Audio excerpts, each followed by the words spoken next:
Olá, eu sou Adriana Guiar, estou lendo o livro Viva na Quarta Dimensão, de David Yang Shu, capítulo 3, continuação. 4. Pense no Evangelho quíntuplo e na bênção tripla. Você é uma pessoa próspera. Pense na riqueza. Guarde o Evangelho e o regozijo da prosperidade no depósito de seu pensamento. Sempre ensinei a membros a pensar no Evangelho quíntuplo e na bênção tripla. A Bíblia ensina a pensar em tudo que for puro, tudo que for amável, tudo que for de boa fama. Filipenses 4:8. Por isso, nunca deixe de pensar no Evangelho quíntuplo e na bênção tripla. Fui perdoado e justificado. Sou uma pessoa santa e cheia do Espírito Santo. Fui curado, fui liberto da maldição, recebi a bênção da vida eterna e nunca deixe de pensar que sou uma pessoa próspera e saudável, assim como é próspera a minha alma. A confissão da palavra significa que, se enchemos a quarta dimensão com vitória, êxito, riqueza e prosperidade, será isso mesmo que se manifestará no mundo tridimensional. Encha o seu pensamento com vitória, êxito e riqueza, porque você já os tem. Fundamento para pensar no Evangelho e na prosperidade. Durante a guerra, a minha nação sofreu uma devastação total. Nessa época, quando chegava um trem com uma carga de carvão, as pessoas quase instantânea e automaticamente faziam uma grande tumulto no afã de conseguir um pouco deste carvão, mas isso era dificultado pelos militares. Era um desses dias, como de costume, um grande tumulto foi gerado ao redor dos vagões de um trem quando consegui ver um menino de 10 anos de idade que baixava grandes quantidades de carvão enquanto seu pai os empilhava no chão. Mas uma porção grande de carvão caíra e estava debaixo do vagão de carga. De repente, ao ouvir os passos dos militares, as pessoas começaram a descer do trem. Foi então que, no afã de ficar com essa grande porção de carvão, o menino enfiou-se debaixo do vagão até que se ouviu o ruído de um movimento do trem. As pessoas começaram a gritar. No entanto, ninguém se arriscava a se aproximar do trem para salvar a vida do menino. Então, de repente, um homem correu em sua direção. Era o seu pai. O homem conseguiu tirar o menino, mas não pôde sair a tempo, e o acidente lhe custou a vida. Morreu instantaneamente. Mesmo agora, quando penso naquele incidente, tenho uma sensação de horror. O pai do menino, sabendo que morreria em questão de segundos, logo depois de tirar o filho, fez um sinal com a mão para que ele se afastasse o mais distante possível. O trem arrancou e o pai do menino morreu. Pensei, por que esse homem salvou a vida do menino sabendo que poderia vir a morrer? Ele não poderia continuar vivendo e ter outros filhos? Por que deu a vida por seu filho? Eu era apenas um aluno da escola secundária e não conseguia entender o que os pais sentem por seus filhos. Hoje, que sou pai de 3 filhos, posso entender o porquê. Não existe uma teoria ou lógica que explique o amor de um pai. O amor é mais forte do que a morte e impulsiona a pessoa a dar a vida por seu filho. Aquele homem sacrificou a vida por amor a seu filho, mesmo tendo a possibilidade de manter-se indiferente e assim salvar-se. O mesmo acontece com Deus.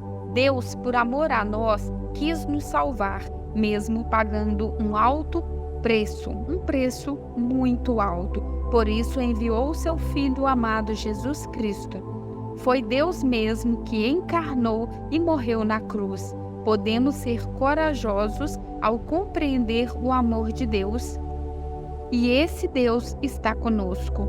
É por isso que representa a transformação da mente na esfera da quarta dimensão, ou seja, existe um fundamento sólido sobre o qual podemos afirmar que nada é impossível para Deus. E experimentaremos vitória e milagres ao dar passos de fé e dissermos: tudo é possível. A ressurreição de Cristo é o fundamento da nossa riqueza. Qual é o argumento da nossa riqueza baseado no qual podemos confessar que somos prósperos? O fundamento é a morte e a ressurreição de Cristo. O amor de Deus foi revelado por meio da cruz, pois a cruz revela o coração de Deus, que nos amou de tal modo que deu seu Filho Jesus Cristo por nós. Toda frustração e desesperança são lançadas fora se tão somente abraçamos a cruz, e a cruz desfaz a morte e o Hades faz resplandecer sobre nós a glória da ressurreição. A esperança e a riqueza da morte e ressurreição da cruz transformam a água amarga da frustração e da desesperança em água doce. Romanos 8, 35 a 39 diz: Quem nos separará do amor de Cristo? Será tribulação ou angústia, ou perseguição, ou fome, ou nudez, ou perigo, ou espada? Como está escrito: por amor de ti enfrentamos a morte todos os dias. Somos considerados como ovelhas destinadas ao matadouro.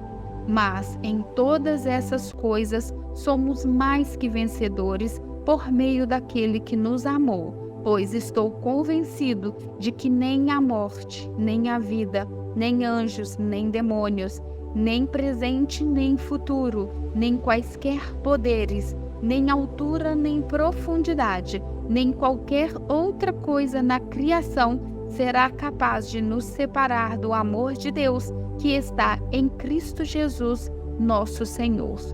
Dessa forma, o poder e a glória da ressurreição da cruz de Jesus Cristo transforma a água amarga da desesperança em água doce. Mostrei a você o primeiro elemento da quarta dimensão. Nossa vida depende da nossa mentalidade, se pensamos na carne ou no espírito. Para colher fruto santo, devemos primeiro ser guiados e subjugados pelo Espírito Santo. O Espírito é quem nos dá vida e paz. Nossos desejos são realizados à medida que aprendemos a pensar juntamente com o Espírito Santo. Lembre-se de que o pensamento é um fator de influência. Devemos estabelecer uma comunhão íntima com o Espírito Santo, reconhecer que Ele é Senhor, para que a nossa mentalidade esteja sob a sua influência. Em segundo lugar, temos de expressar nosso pensamento em forma de oração, que é o sistema respiratório espiritual e o canal de comunicação com Deus. A oração é um elemento poderoso que atrai o pensamento da quarta dimensão à própria realidade. Tudo o que pedimos a Deus em oração, confiando a Deus nossas petições, resultará em uma resposta, porque Deus é soberano. A oração é uma ação da terceira dimensão, mas, por sua vez, é uma realidade que move a quarta dimensão. Deus dotou o homem com privilégios de comunicar-se com Ele, e isso se dá por intermédio da oração. A oração que coincide com a vontade e o pensamento de Deus é o poder que move o coração de Deus. Em terceiro lugar, devemos nossa mentalidade à palavra de Deus. A mentalidade do homem é como uma bola de rugby, que se distingue por sua imprevisível direção. A mentalidade é constituída por intelecto, emoção e vontade. Dessa forma, a única maneira de manter nossa mentalidade no caminho certo é por meio da Bíblia. As circunstâncias da terceira dimensão mudam quando nossa mentalidade fica sujeita e obedece à palavra de Deus, de maneira que é nosso dever transformar o nosso modo de pensar. Nossa vida, se for cheia de pensamentos de Deus, será constituída por dias de grandes alegrias e esperança, como aquele sol que nunca deixa de resplandecer.